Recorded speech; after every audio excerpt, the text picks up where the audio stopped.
नमस्कार दोस्तों, welcome to our channel brothers talk. तो आज जो गेस्ट हैं हमारे साथ वो हैं मिस्टर मनोज सांगा।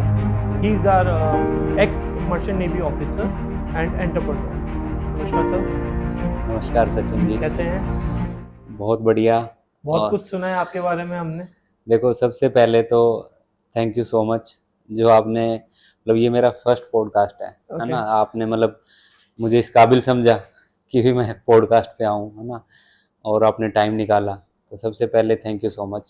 जी, तो आपके बारे में बहुत कुछ सुना। अच्छा। तो आज हमें अपने ऑडियंस को भी बताना है कि मर्चेंट नेवी क्या है, कैसे वर्क करता है, किसी को करियर बनाना हो तो क्या कर सकते हैं। तो आज हमें अपने ऑडियंस को बताना है कि मतलब हम लोग उनकी कैसे हेल्प आउट कर सकते हैं करियर बनाने में। मर्चेंट नेवी में क्या होता है, कितनी रैंक्स होती है, काफ़ी कुछ है।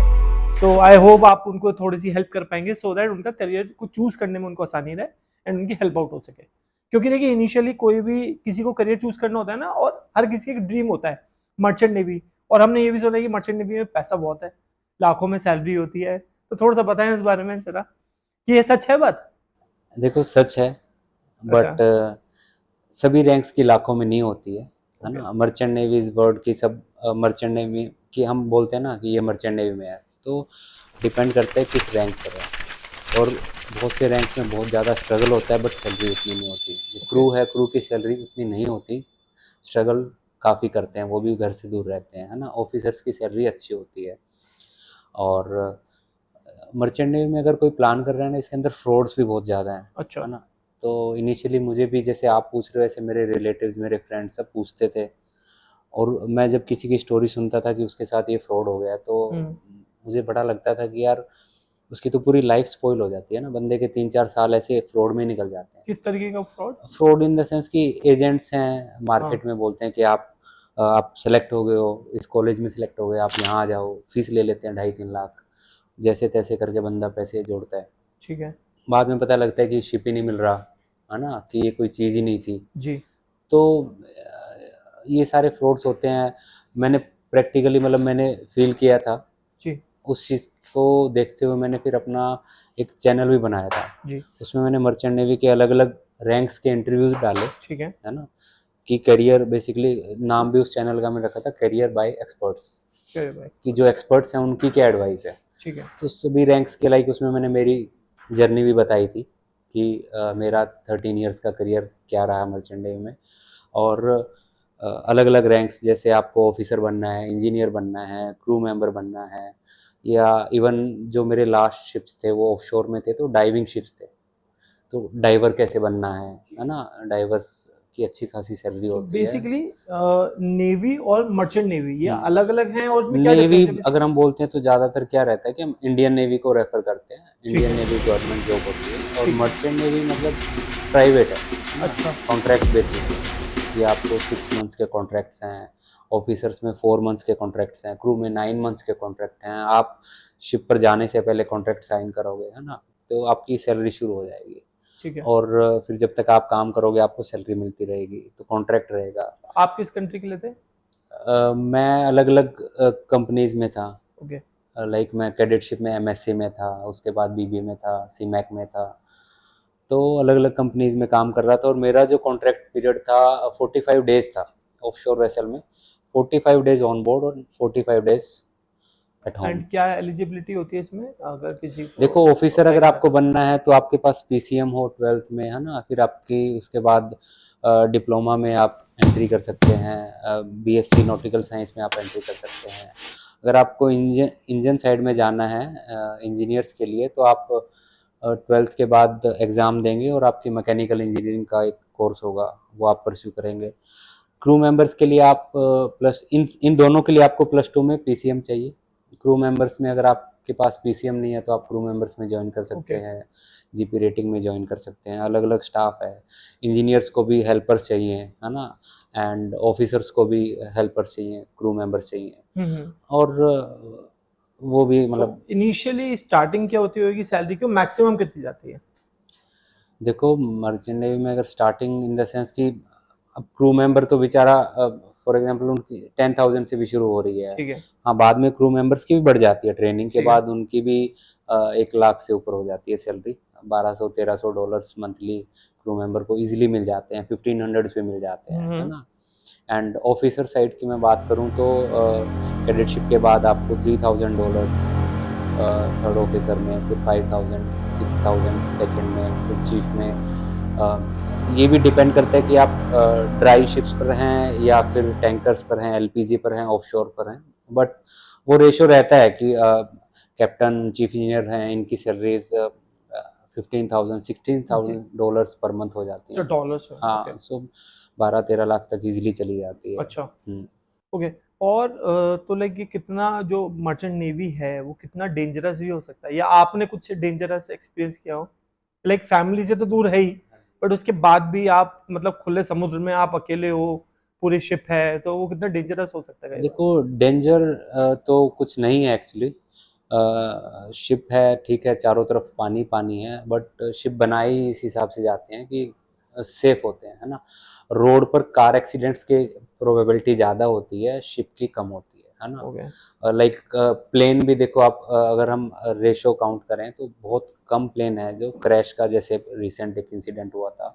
शिप्स का भी अगर आप कैलकुलेट करेंगे या उसको चेक करेंगे तो बहुत कम रेशो है कि किसी टाइप का आपका एक्सीडेंट होता है, क्योंकि सबको ट्रेनिंग उस हिसाब से दी जाती है। अगर जी। कुछ इंसिडेंट होता भी है तो आपको क्या उस टाइम पे कैसे रिएक्ट करके अपने आप को सेव करना है, वो सब भी उसके अंदर सबकी ट्रेनिंग की जाती है। तो रिस्क ऐसा कुछ नहीं है सच, बस ये है कि वेदर कई बार बहुत ज़्यादा ख़राब हो जाता है तो शिप पूरा रोल करता है, हैवीली पिच करता है, तो उस टाइम पे आपको लगता है कि यार मैं कहाँ फंस गया, है ना। वो 2 दिन 3 दिन चल जाएगा, वो मीटिंग कर देते हैं लोग। जैसे यहाँ पर इस टेबल पर ये खाना अभी तो ऐसे पड़ा है, आप खाने के लिए बैठोगे ये ऐसे ऐसे रोल कर रहा होगा, तो आपको इसको पकड़ के खा लोगे फटाफट, है ना। तो यही बिल्कुल ऐसा रोल करता है। फिर उस टाइम पर तो लगता है कि कहाँ फंस गए। प्रोज एंड कॉन्स दोनों हैं। अलग अलग कंट्रीज में आप जा रहे हो, घूम रहे हो, आपको एक्सपोजर मिल रहा है ना। मल्टीनेशनल क्रू के साथ आप काम कर रहे हो, तो वो सब चीज़ें हैं। ठीक है। और एक मैंने आपकी वीडियो देखी थी, वो डाइवर के ऊपर थी स्पेशली। हाँ हाँ, सो वो बेसिकली कमर्शियल डाइवर। सो मैं वो क्या जैसे है, और अगर किसी को अप्लाई करना हो तो उसके लिए आप थोड़ा सा बताएं उस बारे में। जैसे ना, एक तो स्कूबा डाइविंग होती है, वो राइट। हम अपनी चॉइस से वो तो एडवेंचर हो एंटरटेनमेंट गया, एडवेंचर एडवेंचर के लिए स्पोर्ट्स करते में हैं, आ गया। है ना। हाँ। तो कमर्शियल डाइवर क्या है कि पानी के अंदर जाके आप कैसे काम करोगे, है ना। पानी के जो सबसी एक्टिविटीज हैं, पानी के अंदर ही कटिंग, वेल्डिंग, पाइपलाइंस, हाँ, तो वो सब काम डाइवर करता है। और डाइवर की सैलरीज काफ़ी अच्छी होती है ना। मतलब काफ़ी अच्छी सैलरीज होती हैं उनकी, $500-600 पर डे से लेकर एंड $800-900 तक अच्छी कंपनीज में अगर काम कर रहे हैं। डाइव सुपरवाइज़र अगर है तो डाइवर जैसे एयर डाइवर होता है, फिर वो सैचुरेशन डाइवर बनता है, उसके बाद सुपरवाइज़र बनता है, तो $1000 उनकी डेली वेजेस होती हैं। ओके। सो 80,000 डेली के, और सुपरिटेंडेंट के को भी ज़्यादा हो जाते हैं। और उसके लिए भी जैसे ये करियर एक अलग ही टाइप का करियर है। सैलरीज तो चलो बहुत अच्छी दिख गई सबको, लेकिन स्ट्रगल बहुत ज़्यादा है इसमें, है ना। आपको 28 डेज के लिए एक चैम्बर के अंदर ही रहना पड़ता है ना। और हीलियोक्स इनहेल करनी पड़ती है, और सन नहीं देख सकते हो आप, और बाहर का कुछ भी, आप अंदर ही रहोगे। अंदर से ही आपको एक बेल के अंदर आपको शिफ्ट किया जाएगा और आप पानी के अंदर जाओगे, बेल को लोअर करेंगे, और वो वहीं से जाकर अपना कटिंग, वेल्डिंग या जो भी इंस्पेक्शन, बहुत सारे टाइप के काम होते हैं, वहीं करके वापस उसी चैम्बर में आके रहते हैं। तो अच्छा। इसी के लिए फिर मैंने एक डाइवर का प्रॉपर इंटरव्यू डाल दिया था करियर बाय एक्सपर्ट्स पर ही, कि how to become a diver, और उन्होंने पूरा एक्सप्लेन कर रखा है, तो जिनको भी देखना होगा वो देख सकते हैं उस वीडियो में। ओके। सो अभी जो आपका जो करियर बाय एक्सपर्ट्स है, उसमें लाइक किस किस करियर से रिलेटेड आपने वीडियोस पे डाली? वो देखो, कोई भी चीज़ है उसको हम शुरू करते हैं, फिर कंटिन्यू करना पड़ता है ना। तो मैं उस टाइम उसको मैंने शुरू किया, मैं उसको ज़्यादा कंटिन्यू नहीं कर पाया। 2020 में मैंने शुरू किया। बेसिकली मेरा कोई वो विज़न ऐसा नहीं था कि मैं बहुत ज़्यादा उसमें ग्रो करूँ। मेरा विज़न इतना ही था कि करियर, मतलब एक सही टाइम के ऊपर सही गाइडेंस अगर किसी बच्चे को मिल जाए, है ना, तो उसका पूरा करियर चेंज हो जाता है। और वो सही गाइडेंस कहीं मिलती नहीं है। कंसल्टेंट्स बैठे हैं मार्केट में पैसा कमाने के लिए, वो आपसे कंसल्टेंसी के लिए पैसा भी ले लेंगे, लेकिन आपको वो गाइडेंस कहीं ना कहीं उनकी भी फिल्टर्ड होगी कि उस गाइडेंस से किसका प्रॉफिट, किस इंस्टीट्यूशन का प्रॉफिट होने वाला है ना। तो मेरा पर्पज़ यही था कि एक किसी को सही गाइडेंस, है ना, अनफ़िल्टर्ड, कि आपके लिए क्या बेस्ट है। तो मेरा वही था, और मेरे को मर्चेंट नेवी की नॉलेज थी। मर्चेंट नेवी के मैंने जितने भी मेरे शिप पर मुझे कलीग्स मिले, है ना, और उनको मैंने उनके इंटरव्यूज़ मर्चेंट नेवी वालों के डाले। फिर एक मेरा फ्रेंड था जो आईएएस बना, आईएएस का डाला, और एक एमबीए किया था उसने आईएमसी अहमदाबाद से उसका। उसके बाद मैं उसको कंटिन्यू नहीं कर पाया, मुझे टाइम नहीं मिला, है ना। वो मेरा विज़न वहाँ से इतना ही था कि देखने वाले को एक एग्जैक्ट पता लग जाए, एक एक्सपर्ट की एडवाइस मिल जाए कि आप 10+2 के बाद, नॉट इवन 10+2, 10th के बाद ही आपको पीसीएम लेनी है, पीसीबी लेनी है, कॉमर्स लेना है, आर्ट्स लेना है ना, आपको क्या बनना है, आपको यूपीएससी में जाना है तो उसके लिए क्या सब्जेक्ट्स बेटर हैं, आपको किस लाइन में जाना है और क्या एक्चुअल में बनना चाहते हो, है ना। तो मेरा बस वही है कि वहाँ से ट्विस्ट शुरू होता है। पहले आप +2 में क्या सब्जेक्ट्स ले रहे हो, +1 में, फिर +2 के बाद, उसके बाद फिर आप +2 के बाद आप क्या कोर्स ज्वाइन कर रहे हो। उस कोर्स को ज्वाइन करने के बाद बच्चे की क्या होता है, बच्चे ने किसी मूवी में देख लिया या कुछ देख लिया, मुझे ये बनना है ना, एक दिमाग में ऐसे धुन चढ़ जाती है। बट वो प्रैक्टिकली कैलकुलेट नहीं कर पा रहा कि ये बनने के बाद क्या फीलिंग्स होंगी।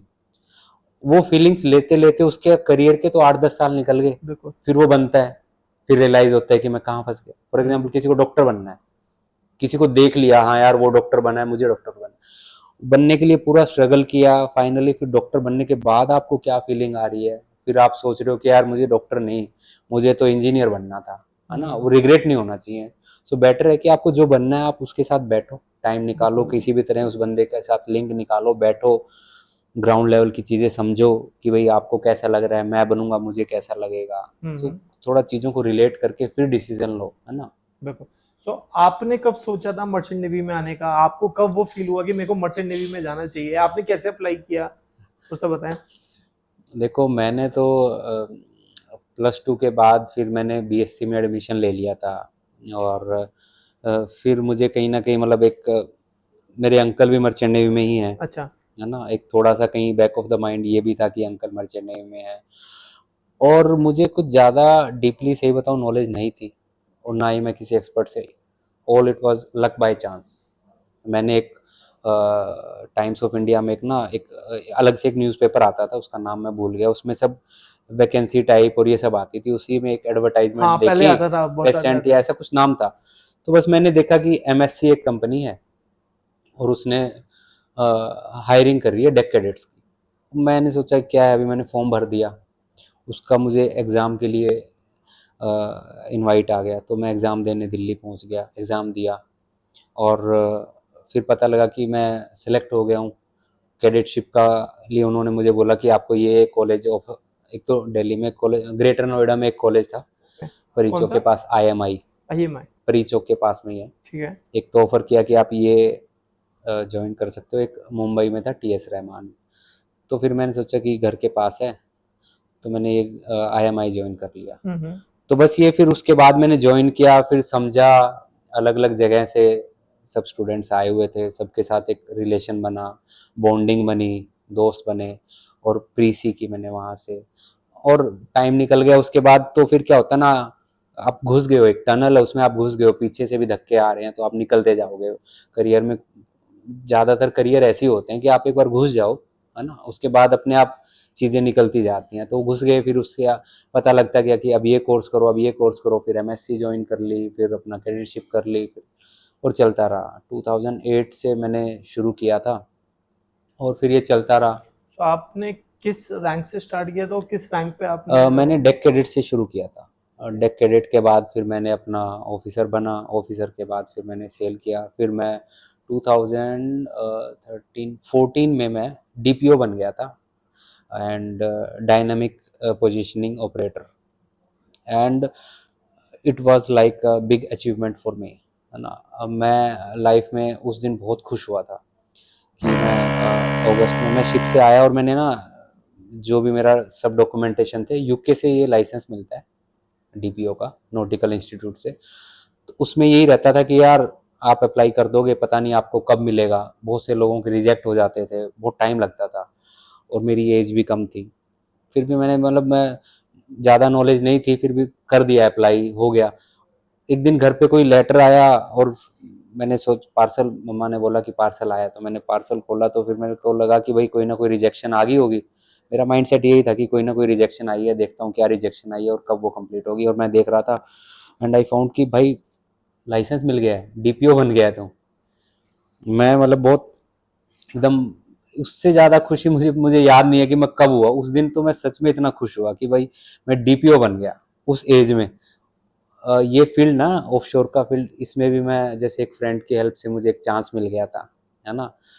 महकप्रीत है मेरा एक दोस्त, उसने बोला कि भाई ये कंपनी है ऑफशोर की, ट्राई कर, मिल जाएगा चांस। और मुझे उसमें चांस मिल गया था और मैंने ज्वाइन कर लिया और फिर मैं डीपीओ भी बन गया बाय गॉड्स ग्रेस। ये सब एक फ्लो के साथ हो गया। वहाँ से क्या हुआ, फिर मेरा एक सैलरी का बड़ा जंप आया।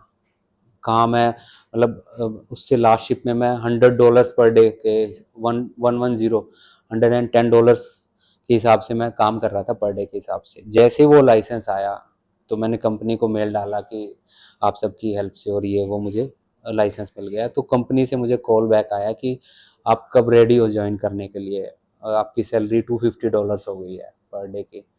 तो मतलब वो मैं फटाफट कैलकुलेट कर रहा था कि यार 250 है ना। हम इंडियंस की ये बड़ा खासियत है